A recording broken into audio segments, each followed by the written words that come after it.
More than 1,100 drones have already been detected near FIFA World Cup stadiums across the United States. Over 500 drones have been seized by the FBI, and hundreds more have been safely neutralized before they could cause any disruption. The surprising part? Officials say most of these weren't sophisticated spy drones or malicious aircraft. They were ordinary consumer drones, the same kinds many hobbyists fly every weekend. So why is the government treating every unauthorized drone as a potential threat? And what happens if someone flies into a World Cup no-fly zone? Let's break it down.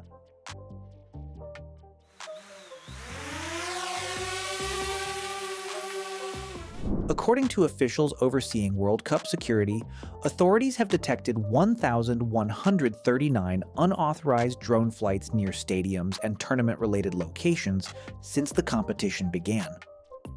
Speaking at the International Police Cooperation Center near Washington, D.C., White House World Cup Task Force Coordinator Andrew Giuliani said security teams have already responded to hundreds of drone incursions while keeping matches and fan events running without major disruptions.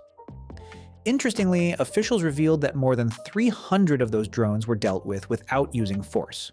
While they haven't explained exactly how those drones were stopped, the statement strongly suggests that electronic counter-drone systems are doing much of the work, allowing authorities to safely remove drones from restricted airspace without physically destroying them. But that's only part of the story. The FBI says it has now seized more than 500 drones as part of ongoing investigations into unauthorized flights near tournament venues. Those drones aren't simply being confiscated. Investigators are examining them for flight logs, ownership information, and other digital evidence to determine whether the pilots accidentally violated the rules or intentionally entered restricted airspace. Thankfully, officials believe that most of these cases involve recreational or commercial drone operators who either failed to check temporary flight restrictions or simply underestimated how strictly those restrictions are being enforced. That creates a difficult challenge for security teams. Every unauthorized drone has to be treated seriously until proven otherwise. In other words, authorities have to quickly determine whether they're dealing with someone who simply wanted an aerial photo, or someone with much more dangerous intentions. That's why officials have repeatedly warned drone pilots to stay far away from World Cup venues. Before the tournament even began, the Federal Aviation Administration designated every U.S. World Cup stadium and many related fan events as official no-drone zones. Temporary flight restrictions are in place around stadiums during matches and around designated fan festivals.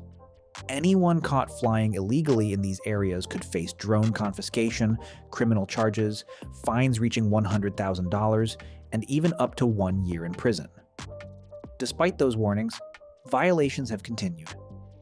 In New York and New Jersey alone, the NYPD says officers have already seized or mitigated 97 drones since June 13th after they entered restricted airspace over matches, fan zones, and public watch parties. Police Commissioner Jessica Tisch says enforcement will remain aggressive, especially during major holiday weekends, warning that any drone flown illegally into restricted airspace will be seized. The NYPD only recently gained federal authorization, technology, and specialized training to electronically disable drones operating inside protected areas. Officials describe that capability as one of the city's biggest security upgrades in recent years. What's especially interesting is that nearly every confiscated drone so far has been a standard off-the-shelf consumer model. But that's exactly why authorities remain cautious. Today's consumer drones are affordable, easy to buy, and incredibly capable. While most people use them responsibly for photography or recreation, the same aircraft could potentially be modified for more dangerous purposes. Because of that, security teams simply can't assume an unauthorized drone is harmless until they've confirmed exactly who's flying it and why.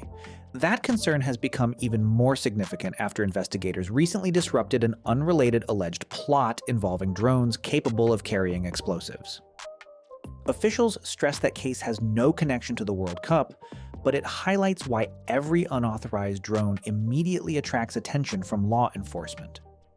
The tournament is also becoming a major test for America's growing counter-drone strategy. A new federal rule that took effect on July 1st expands the number of state, local, tribal, territorial, and corrections agencies that can assist federal authorities with counter-drone operations under approved programs. In simple terms, more trained personnel now have the legal authority to respond whenever unauthorized drones appear over protected events. Technology alone isn't enough, though.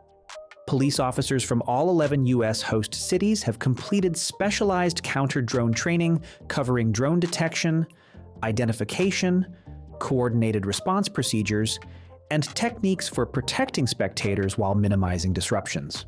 And this isn't just about the World Cup. Major sporting events, concerts, political gatherings, and festivals around the world are increasingly treating counter-drone operations as a standard part of security planning. We saw similar challenges during the 2024 Paris Olympics, where authorities also reported hundreds of unauthorized drone sightings despite extensive security measures. For legitimate drone pilots, the takeaway is simple.